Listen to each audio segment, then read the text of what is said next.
cost of hernia surgery is actually a very important question. And it's something that it's really interesting in medicine, because medicine is one of the few fields where they don't really give you upfront costs.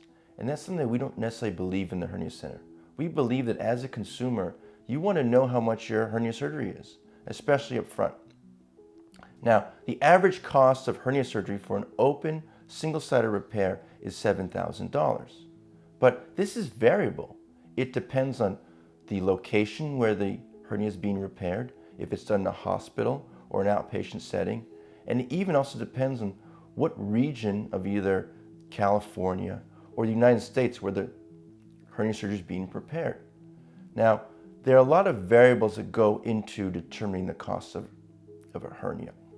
One is the complexity of the hernia itself, the medical conditions that the patient has, as well as the equipment or things that are necessary to perform the surgery.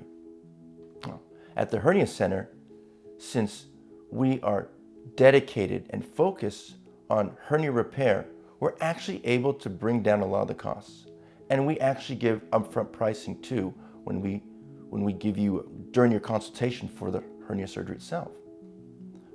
Our average hernia cost is around $4,000, but this is an average, of course, as there are variations both with either complexity, type of hernia surgery, or any medical conditions involved.